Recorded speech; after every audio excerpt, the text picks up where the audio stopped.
নমস্কাৰ, প্ৰাকৃতিক মনোৰঞ্জনৰ ফালৰ পৰা আহিছে, তেওঁলোকক অশেষ ধন্যবাদ দিছোঁ। এয়া প্ৰাকৃতিক মনোৰঞ্জনৰ ইউটিউব চেনেল হয়। তেখেতসকলে আজি আমাৰ এই মন্দিৰত আহি আমাৰ মন্দিৰটো দেখুৱাব ইচ্ছা কৰিছে। সেয়েহে আমি সকলোৱে মিলি আজি সোমবাৰ আমি নাম ধৰি আছিলোঁ। তেখেতসকলে আহি ক'লে যে আপোনালোকৰ মন্দিৰটো আমি দেখুৱাম। তেতিয়া আমি খুব আনন্দিত হ'লোঁ আৰু সেয়েহে আমি আজি আমাৰ নিজৰ মন্দিৰৰ বিষয়ে আমি আজি দেখুৱাবলৈ চেষ্টা কৰিছোঁ আৰু যিখিনি পাৰোঁ সেইখিনি তেওঁলোকক মন্দিৰৰ বিষয়ে ক'ম বুলি ভাবি আছোঁ। এয়া আমাৰ মন্দিৰ হয়। আমি ইয়াতে এয়া আমাৰ শিৱলিংগ স্থাপন হৈছে। এয়া আমি এনেকৈ ভৰাই দিছোঁ, চাকি বন্তি দিছোঁ। গতিকে আপোনালোকে এইখিনিয়ে চাই লওক। প্ৰথম আমি আচ্ছা বাইদেউ, আপোনালোকে কেইবছৰৰ পৰা ইয়াত নাম গাই আছে? আমি 2005 চনৰ পৰা আমি ইয়াতে স্থাপিত হৈছিলে। 2005 চনৰ পৰা। এইটো এনে জাগাটোৰ নাম কি হয়? আমাৰ এই জাগাটো দক্ষিণ গণেশ নগৰ বেলতল শিৱধাম মন্দিৰ। আচ্ছা, আপোনালোকে যে ইয়াত পূজা আজা কৰে, নাম চাম গায়, আচ্ছা নামটো কি হিচাপত গায়? মানে মাহত দিয়ে না সপ্তাহত দিয়ে না ইয়াত শৰাই কেনেকে দিয়ে আপোনালোকে? আচ্ছা, আমি এতিয়া এই শিৱ মন্দিৰটোৰ এটা মানে এনেকুৱা নিয়ম আমি বান্ধি লৈছোঁ। যেতিয়াৰ পৰা আমি শিৱ মন্দিৰটো ধৰি লওক আমি স্থাপন কৰিছোঁ, প্ৰথমতে আমাৰ আৰম্ভণিটো আপুনি জানিব বিচাৰিবনে? হয়। ঠিক আছে, মই প্ৰথমৰ পৰা আপোনাক কৈছোঁ। এই মানে আমাৰ এইখিনি দক্ষিণ গণেশ নগৰৰ পৰা ঘৰগৌৰী পথেৰে আমি মানে উঠি আহিছোঁ। আহি পেলাই ইয়াতে এখন মানে কি পাহাৰ আছে, সেই পাহাৰখনৰ নাম হৈছে বেলতল শিৱধাম মন্দিৰ। মানে বেলতল শিৱধাম মন্দিৰ এইকাৰণে কোৱা হৈছে, এই মন্দিৰ এই যিখন মানে পাহাৰ আছিলে, এই পাহাৰত অকল মানে এইখিনি জেগাতে অকল বেলেৰে পৰিপূৰ্ণ আছিল। এতিয়া আমি দেখিলোঁ যে ইমান ধুনীয়া বেলগছ, গতিকে ইয়াত এনেকুৱা পৰিৱেশ হ'লে কেনেকুৱা হ'ব। সেই বুলি ভাবিয়েই আমি সদায় মাইকী মানুহ কেইজনীমান সদায় ফুৰিব আহোঁতে সদায় মনত ভাবিলে যে নিশ্চয় ইয়াতে শিৱ মন্দিৰ স্থাপন কৰিলে খুব ভাল হ'ব। সেই বুলি ভাবি আমি এইখিনি অঞ্চলৰ মানুহে মতা মানুহ মাইকী মানুহ গোটেইখিনি মিলিজুলি আমি প্ৰথমতে সৰুকৈ এখন চালি তুলিলোঁ। তাৰপিছত দেখিলোঁ যে ভক্তৰ সমাগম খুব বাঢ়ি গ'ল আৰু মনত তেওঁলোকে যি আশা লৈ আহে সেয়া আশা অতি সোনকালে পূৰণ হয় বুলি ভক্তসকলে কয়। গতিকে আস্থা ভক্তি নিষ্ঠা চব আছে। সেইকাৰণে ভাবিলোঁ যে আমি সদায় এনেকুৱাকৈ চৰকাৰৰ ফালৰ পৰাতো নজৰত নপৰে, ৰাস্তা ঘাট নাই। সেইকাৰণে আমি নিজকে আমি গোটেই মহিলাসকলে একত্ৰিত হৈ আমি এটা মনোনিৱেশ কৰিলোঁ যে আমি প্ৰতি সোমবাৰে আমি নাম প্ৰসংগ কৰিম।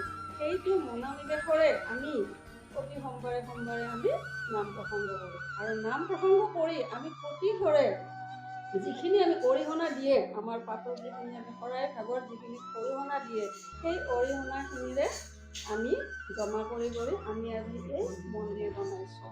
এইখিনিয়ে এই মন্দিৰৰ ইতিবৃত্ত আৰু মন্দিৰৰ বিষয়ে এইখিনিয়ে মই ক'বলগীয়া। কিন্তু যদি ভৱিষ্যতে আপোনালোকৰ চেনেলৰ জৰিয়তে যদি কোনোবাই চাই, কোনোবাই যদি আশা কৰে ইয়ালৈকে আহিবলৈ, তেতিয়াহ'লে আহিব পাৰে আৰু তেওঁলোকে ভাবি থকা মনৰ কিছুমান আশালৈও যদি আহে হয়তো পূৰণো হ'ব পাৰে। এইটোৱে কথা, মানুহৰ আস্থা নিষ্ঠা ভক্তি আৰু শক্তি বিশ্বাস এইকেইটা লাগিব। এইকেইটা থাকিলে ভগৱান সকলোতেই পাব। এইখিনিয়ে আছিলে এই মন্দিৰৰ মাহাত্য। আপোনাক অশেষ ধন্যবাদ। আপুনিও কিবা কথা কৈ দিয়ক এই মন্দিৰৰ বিষয়ে। আপুনি বা কি ফলাফল পালে? আপোনালোকে শৰাই দিয়া কথাটোৱে ক'লে, ফলাফল পোৱা কথাটো কোৱা নাই ন, সেইটো কওক। ইয়াতে আহিলে বহুতে ফলাফল পাইছে আৰু আহি শৰাই চৰাই আগবঢ়াই সেৱা সন্মান কৰি মনত যি ভাবে সেই পূৰণ হয় আৰু আমি দেখিছোঁ। বহুতে কয় যি এই মন্দিৰটো হেৰি আছে আৰু বিশ্বাস আছে আৰু সেইকাৰণে গোটেই বিশ্বাস আছে। বিশ্বাস আছে আৰু সেইকাৰণে তাৰমানে গোটেই মানুহবিলাক চব আহে। শিৱৰাত্ৰিত বহুত আহে, ইয়াতে বহুত আহে, বহুত দূৰৰ পৰা আহে। আহি ইয়াতে চাকি বন্তি জ্বলাই সেৱা সন্মান কৰি মনত যি ভাবে যি আশা কৰে সেয়ে হয় আৰু সেই পাইছোঁ আৰু ফলাফল। বাকী বহুতে পাইছে ফলাফল। আপোনালোকক কোনোবা কিবা ক'ব আছে নেকি? আছে যদি কওক। আমি প্ৰতি সোমবাৰে নাম কীৰ্তন কৰোঁ আৰু ইয়াৰ যিমান ওচৰৰ মাইকী মানুহ আছে চবেই আহি মাত্ৰ নাম হেৰি কৰে গায় আৰু ঠিকে আছে, বহুত ভাল কথা। আমিও আগৰ বাৰতো আহিছিলোঁ, কিন্তু আপোনালোকে নাছিল। আৰু সেইকাৰণে এটা ইয়াৰ বিশেষ এটা আছে যে আমি প্ৰতি বছৰ শিৱ পূজাত আমি প্ৰায় মহিলা মানুহৰ দ্বাৰাই আমি নাম প্ৰসংগ কৰোঁ। বহুত মহিলা মানুহ সমাগম হয়। আহিলে হয়তো দেখিব, আৰু কোনোবাই যদি আজি এই চেনেলৰ জৰিয়তে যদি এই মন্দিৰটো দেখিব, তেতিয়াহ'লে আপোনালোকো আহিব। প্ৰতি বছৰ শিৱ পূজাতেই মানে বহুত মহিলাৰ সমাগম হয়, বিশেষকৈ মহিলা মানুহখিনিৰ। আৰু আমি মহিলাই এই পূজা ভাগ কৰোঁ।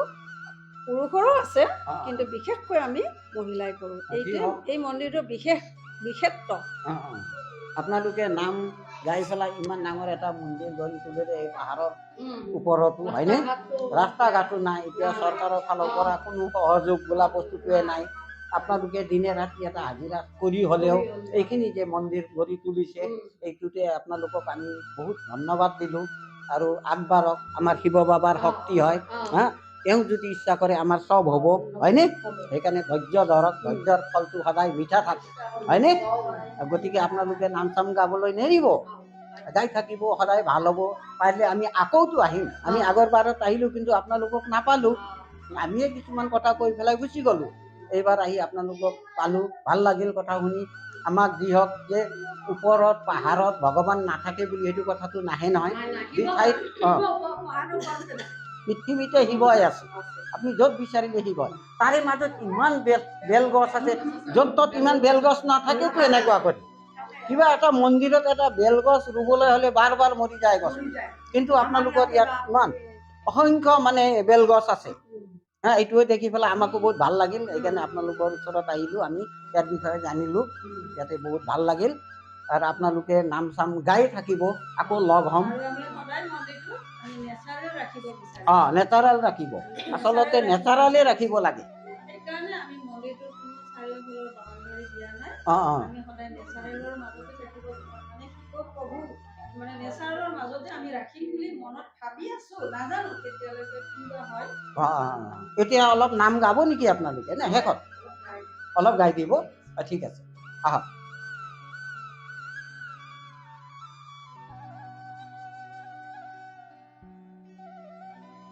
এই বেলতলিৰ কথাটো এতিয়া নাম চাম গায়ো আমাক দেখুৱালে, আৰু তেওঁৰ বিষয়ে কিছুমান কথা ক'লে।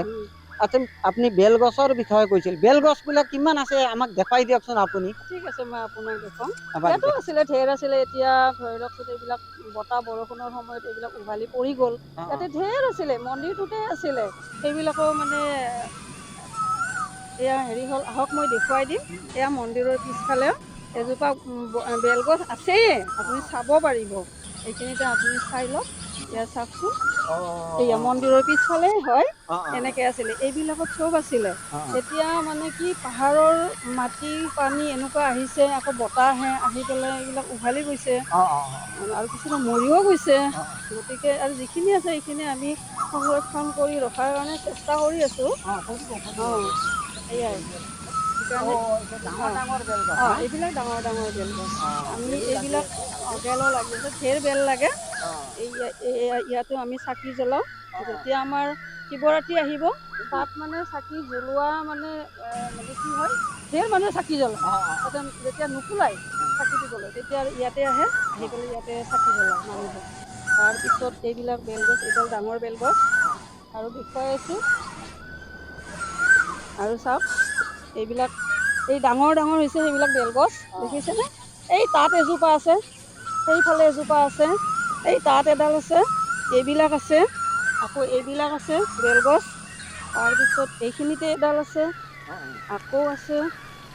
এইবিলাকতো ঢেৰ বেলগছ, এইবিলাক আছে। আৰু তলৰ ফালে আছে।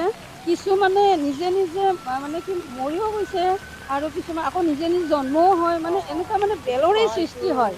এইটো প্ৰাকৃতিকৰ কথা। আৰু ইয়াতে ধুনীয়া ধুনীয়া ফুল গছ নিজে নিজে গজি গৈছে। তাত সেইফালে বেলগছ আছে, আৰু এতিয়া শিলিখাও গজিছে নিজে নিজে। এইবিলাক মানে চব আছে। ফুল গজিছে, কি ধুনীয়া ফুল দেখিছেনে? এইবিলাক বগা বগা ফুল ফুলি থাকে, দেখিবলৈ খুব ধুনীয়া লাগে যেতিয়া ফুলিব, খুব ভাল লাগে। এতিয়া যেনিবা আমাৰ পানী পৰা নাইতো, বৰষুণ নাই, সেইকাৰণে এতিয়া মানে পাহাৰৰ কথা, পানী দিয়া তেনেকুৱা মানুহ নাই, আমাৰ পানীৰ খুবেই প্ৰব্লেম। এইকাৰণে আমি পানীৰ কাৰণে আমি কিছু সংৰক্ষণ কৰিব পৰা নাই। যদি আমাৰ পানী থাকিলেহেঁতেন আমি বহুখিনি বেলগছ সংৰক্ষণ কৰিব পাৰিলোঁ হয়। আমি বেলগছৰ দেখুৱাই আছোঁ। আৰু সেইফালে শিলিখা আছে, শিলিখা এতিয়া লগা নাই, লাগিব মানে এইডাল লগা নাই, এনেতো লগা সময়ে হয়, এইডাল লগা নাই। এইডাল ফুল গছ হয়, এইডাল এইডাল এইডাল এইটো বেলগছে হয়, মানে ঢাকি থৈ দিছোঁ। আৰু বেলগছ পালে মানে আমি সংৰক্ষণ কৰি ৰাখোঁ, ধুনীয়াকৈ ৰাখোঁ। আৰু আমাৰ এইখিনি মাটি কিমান আছে বাইদেউ এই মন্দিৰত? মন্দিৰৰ মাটি প্ৰায় আমাৰ 2 কঠামান আছে।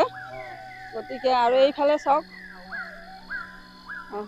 এইফালে চাওকচোন, এয়া এইবিলাক এইবিলাক এইবিলাক বেলগছ, এইবিলাক বেলগছ, আৰু এইবিলাকো বেলগছ, এইবিলাকো বেলগছ। আৰু আমাৰ নিজেও আমি আমাৰ মন্দিৰৰ ফালৰ পৰা পুৰুষসকলে ইয়াতে বাঁহ ৰুই থৈ দিছে। কাৰণ কেতিয়াবা আমি যিহেতু আমাৰ একদম ওখ পাহাৰত আমাৰ মন্দিৰটো স্থাপন হৈছিলে, তেতিয়া আমি বাঁহ আনিবও যাব নোৱাৰোঁ। ইয়াৰ পৰা কাটি পেলাই আমি মন্দিৰটো বনালে আৰু তেতিয়া মন্দিৰটো ভালে থাকে আৰু সেয়াই। গতিকে চাওকচোন, ইমান ধুনীয়া প্ৰাকৃতিক সৌন্দৰ্য, বেলেৰে পৰিপূৰ্ণ। সেইকাৰণে আমি ভাবিছোঁ যে আমি সদায় নেচাৰেলতে ৰাখিব ইচ্ছা কৰিছোঁ, কিন্তু কোনো আৰ্টিফিচিয়েল কৰাৰ মন লোৱা নাই। যদি কেতিয়াবালৈকে পাৰোঁ, চাওঁ কি কৰোঁ, কিন্তু বেল সংৰক্ষণ কৰিমেই।